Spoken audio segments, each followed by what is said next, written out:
Hello guys, कैसे हो आप सब। स्वागत है आपका मेरे चैनल इम्पोर्टेंट एग्जाम टॉपिक में। जो अभी तक हमने कितने 23-22 क्वेश्चन कर लिए थे, आज 23वां क्वेश्चन है। तो पश्चिमी अफ्रीका की निम्नलिखित झीलों में कौन सी एक सूख कर मरुस्थल में बदल गई है। तो पहला जो कथन ऑप्शन दे रखा है वे है लेक विक्टोरिया, दूसरा है वे लेक फागुबिन, और लेक सी जो है लेक ओगुटा, और डी लेक वोल्टा। अगर इसके सही आंसर की बात की जाए तो सही आंसर है बी लेक फागुबिन। अगला क्वेश्चन है निम्नलिखित देशों पर विचार कीजिए। कथन एक में जो दे रखा है अजरबैजान, बी दो में जो दे रखा है किर्गिस्तान, तीन में ताजिकिस्तान, और जो फोर्थ दे रखा है तुर्कमेनिस्तान, और पांचवा जो ऑप्शन दे रखा है वह है उज्बेकिस्तान। उपरोक्त में से किस की जो सीमा है वह अफगानिस्तान के साथ लगती है। अगर इसके ऑप्शन की बात की जाए तो ऑप्शन ए में है 1, 2 और 5, ऑप्शन बी में 1, 2, 3 और 4, ऑप्शन सी में 3, 4 और 5, और ऑप्शन डी में उपरोक्त सभी हैं। तो अगर सही आंसर की बात की जाए तो ऑप्शन सी 3, 4 और 5। 3 में ताजिकिस्तान की सीमा जो अफगानिस्तान से लगती है, तुर्कमेनिस्तान और उज्बेकिस्तान की जो सीमा है वह अफगानिस्तान से लगती है। अगला क्वेश्चन है दक्षिण भारत की गंडीकोटा घाटी या कैनियन भी बोले निम्नलिखित नदियों में से किस एक से निर्मित हुई है। ऑप्शन ए जो दे रखा है वह कावेरी नदी, ऑप्शन बी मंजीरा, ऑप्शन सी पेन्नार, और ऑप्शन डी जो है वह तुंगभद्रा है। अगर इसके सही आंसर की बात की जाए तो ऑप्शन सी पेन्नार नदी के द्वारा डेवलप होती है। अगला क्वेश्चन है भारत के संदर्भ में निम्नलिखित कथनों पर विचार कीजिए और सही आंसर को चुनना है। तो पहला कथन है मोनाजाइट दुर्लभ मर्दाओं का स्रोत है। ऑप्शन 2 मोनाजाइट में थोरियम होता है। ऑप्शन 3 भारत की समस्त तटवर्ती बालुकाओं में मोनाजाइट प्राकृतिक रूप से होता है। ऑप्शन 4 भारत में केवल सरकारी निकाय ही मोनाजाइट संसाधित या निर्यात कर सकते हैं। उपरोक्त कथन में से कौन सा सही है। तो सही बताना है। जो ऑप्शन ए दे रखा है 1, 2 और 3, ऑप्शन बी 1, 2 और 4, ऑप्शन सी 3 और 4, और ऑप्शन डी 1, 2, 3 और 4। अगर 28वें का सही आंसर की बात की जाए तो ऑप्शन बी 1, 2 और 4 सही है। अगला क्वेश्चन है निम्नलिखित पर विचार कीजिए और उपरोक्त में से कौन से ओपन सोर्स डिजिटल प्लेटफॉर्म पर बनाए गए हैं। पहला है आरोग्य सेतु, दूसरा कोविन, तीसरा डिजी लॉकर, और जो चौथा है वह दीक्षा ऐप। अगर इसके ऑप्शन की बात की जाए तो ए में है 1 और 2, ऑप्शन बी में 2, 3 और 4, ऑप्शन सी में 1, 3 और 4, और ऑप्शन डी में 1, 2, 3 और 4। अगर इसके सही आंसर की बात की जाए तो इसका सही आंसर है डी, मतलब सभी को ओपन सोर्स डिजिटल प्लेटफॉर्म के रूप में बनाया गया है। 29वां क्वेश्चन है उत्तरी गोलार्ध में वर्ष का सबसे लंबा दिन आमतौर पर कब होता है। तो ऑप्शन ए दे रखा है जून महीने का पहला पखवाड़ा, ऑप्शन बी जून महीने का दूसरा पखवाड़ा, ऑप्शन सी जुलाई महीने का पहला पखवाड़ा, और ऑप्शन डी है जुलाई महीने का दूसरा पखवाड़ा। अगर इसके सही आंसर की बात की जाए तो वह ऑप्शन बी है जून महीने का जो दूसरा पखवाड़ा होता है वह उत्तरी गोलार्ध में वर्ष का सबसे लंबा दिन माना जाता है। अगला क्वेश्चन है वेब 3.0 के संदर्भ में निम्नलिखित कथनों पर विचार कीजिए। जो कथन एक दे रखा है वेब 3.0 प्रौद्योगिकी से व्यक्ति अपने स्वयं के आंकड़ों पर नियंत्रण कर सकते हैं। कथन 2 में वेब 3.0 संसार में ब्लॉकचेन आधारित सामाजिक नेटवर्क हो सकते हैं।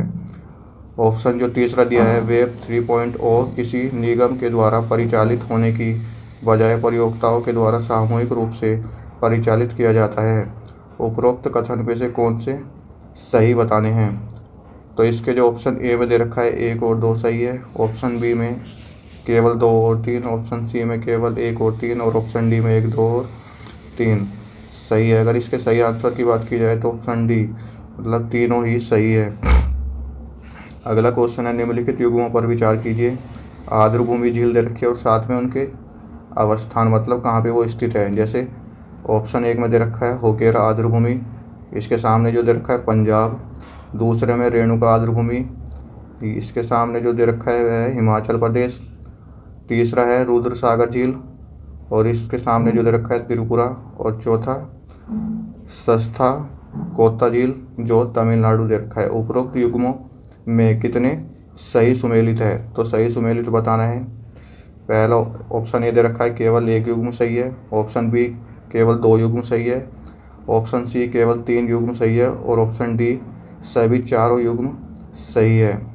अगर इसका सही आंसर की बात की जाए तो इसका ऑप्शन बी केवल 2 युग्म सही है। और 2 भी कौन कौन सा है, एक तो रेणुका आर्द्रभूमि तो यह हिमाचल प्रदेश में यह सही है, और रुद्र सागर झील जो त्रिपुरा में है यह सही है। यह दोनों सही है। अगला क्वेश्चन है सॉफ्टवेयर सेवा के रूप में के संदर्भ में निम्नलिखित कथनों पर विचार कीजिए और इसका सही उत्तर चुनना है। तो पहला कथन दे रखा है सास या सॉफ्टवेयर एज ए सर्विस बोला जाता है। क्रयकर्ता प्रयोक्ता अंतराल पृष्ठ को अपनी आवश्यकता अनुसार निर्धारित कर आंकड़ों के रूप में बदलाव कर सकते हैं। कथन 2 में सास प्रयोक्ता अपनी चल युक्तियों मोबाइल डिवाइसेस के माध्यम से अपने आंकड़ों तक पहुंच बना सकते हैं। जो कथन तीसरा दे रखा है वह है आउटलुक हॉट मेल और याहू मेल सास के रूप में है। तो अगर इसके ऑप्शन की बात की जाए तो ऑप्शन ए में दे रखा है 1 और 2, ऑप्शन बी में केवल 2 और 3, ऑप्शन सी में केवल 1 और 3 और ऑप्शन डी में 1, 2 और 3। अगर इसके सही आंसर की बात की जाए तो ऑप्शन डी 1, 2 और 3 तीनों ही इसमें सही है। क्यूबिट शब्द का उल्लेख निम्नलिखित में से कौन से एक प्रसंग में होता है, तो ऑप्शन ए दे रखा है क्लाउड सेवाओं में, ऑप्शन बी क्वांटम संगणन में, ऑप्शन सी दृश्य प्रकाश संचार प्रौद्योगिकी में और ऑप्शन डी बेतार संचार प्रौद्योगिकी में। अगर इसके सही आंसर की बात की जाए तो इसका सही आंसर है बी क्वांटम कंप्यूटिंग जो होता है उसमें क्यूबिट का उपयोग होता है। अगला क्वेश्चन है निम्नलिखित संचार प्रौद्योगिकियों पर विचार कीजिए और उपरोक्त में कौन सी लघु परासयुक्तियाँ या प्रौद्योगिकी मानी जाती है। तो कथन 1 दे रखा है निकट परिपथ या क्लोज सर्किट टेलीविज़न। 2 में है रेडियो आवृत्ति अभिनिर्धारण। तीसरे में है बेतार स्थानीय क्षेत्र नेटवर्क। इसका ऑप्शन ए है केवल 1 और 2, ऑप्शन बी केवल 2 और 3, ऑप्शन सी केवल 1 और 3 और ऑप्शन डी है 1, 2 और 3। अगर इसके सही आंसर की बात की जाए तो ऑप्शन डी मतलब तीनों ही इसमें सही है। अगला क्वेश्चन है निम्नलिखित कथनों में कौन सा एक जनसंचार माध्यमों में बहुचर्चित परभाजी कक्षीय बमबारी प्रणाली के आधारभूत विचार को सर्वोत्तम रूप से प्रतिबिंबित करता है। तो ऑप्शन ए में जो दे रखा है अंतरिक्ष में अतिध्वनि मिसाइल का परमोचन पृथ्वी की तरफ बढ़ते हुए क्षुद्र ग्रह का सामना कर उसका अंतरिक्ष में ही विस्फोटन कराने के लिए किया जाता है। बी में दे रखा है कोई अंतरिक्ष यान अनेक कक्षीय गतियों के बाद किसी अन्य ग्रह पर उतरता है। ऑप्शन सी कोई मिसाइल पृथ्वी के परितः किसी स्थिर कक्षा में स्थापित किया जाता है और वह पृथ्वी पर किसी लक्ष्य के ऊपर कक्षा को त्यागता है। ऑप्शन डी जो दे रखा है कोई अंतरिक्ष यान किसी धूमकेतु के साथ साथ उसी चाल से चलते हुए उसके पृष्ठ पर एक संप्रेक्षित्र स्थापित करता है। अगर इसके सही आंसर की बात की जाए तो ऑप्शन सी कोई मिसाइल पृथ्वी के परितः किसी स्थिर कक्षा में स्थापित किया जाता है और वह पृथ्वी पर किसी लक्ष्य के ऊपर कक्षा को त्यागता है। अगला क्वेश्चन है निम्नलिखित कथनों पर विचार कीजिए और सही आंसर बताना है। तो कथन 1 है जैव परत या बायोफिल्म मानव ऊतकों के भीतर चिकित्सकीय अंतरोपों पर बन सकती है। कथन 2 जैव परत खाद्य पदार्थ और खाद्य प्रसंस्करण सतहों पर बन सकती है। कथन जो तीसरा है जैव परत प्रतिजैविक प्रतिरोध दर्शा सकती है। तो इसका सही आंसर बताना है। ऑप्शन ए में दे रखा है केवल 1 और 2, ऑप्शन बी में केवल 2 और 3, ऑप्शन सी में केवल 1 और 3 और ऑप्शन डी में 1, 2 और 3। अगर सही आंसर की बात की जाए तो इसका सही आंसर है ऑप्शन डी मतलब तीनों ही सही है।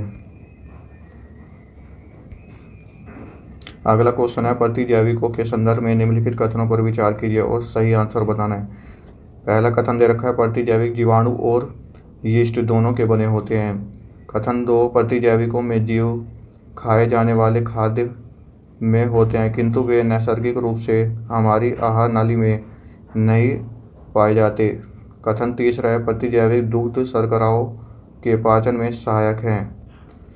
इसका जो ऑप्शन ए दे रखा है केवल 1 सही है, ऑप्शन बी में केवल 2 सही है, ऑप्शन सी में 1 और 3 सही है, ऑप्शन डी में 2 और 3 सही है। अगर इसके सही आंसर की बात की जाए तो ऑप्शन सी 1 और 3 सही है। अगला क्वेश्चन है यदि कोई मुख्य सौर तूफान या सौर प्रज्वाल पृथ्वी पर पहुंचता है तो पृथ्वी पर निम्नलिखित में कौन से संभव प्रभाव होंगे।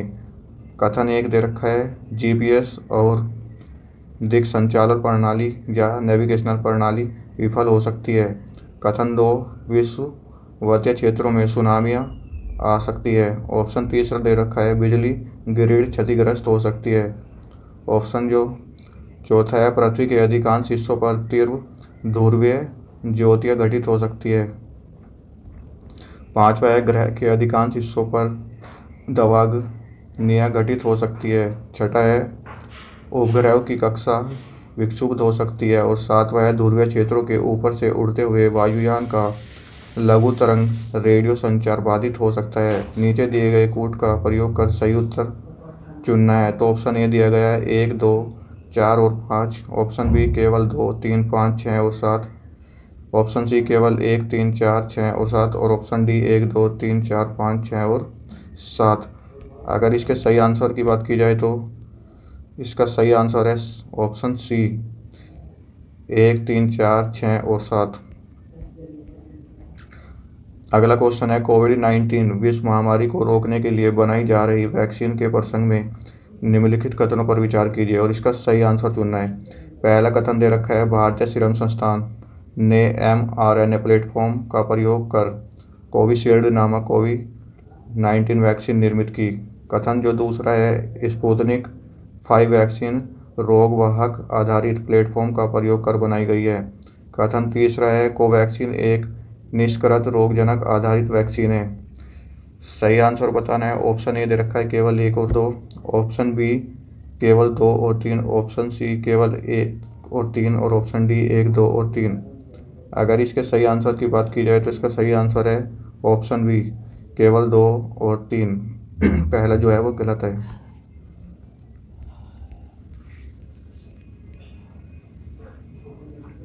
अगला क्वेश्चन है जलवायु कार्रवाई ट्रैकर या क्लाइमेट एक्शन ट्रैकर जो विभिन्न देशों के उत्सर्जन उपचयन के लिए दिए गए वचनों की निगरानी करता है क्या है। तो ऑप्शन ए में दे रखा है अनुसंधान संगठनों के गठबंधन के द्वारा निर्मित एक डेटाबेस है।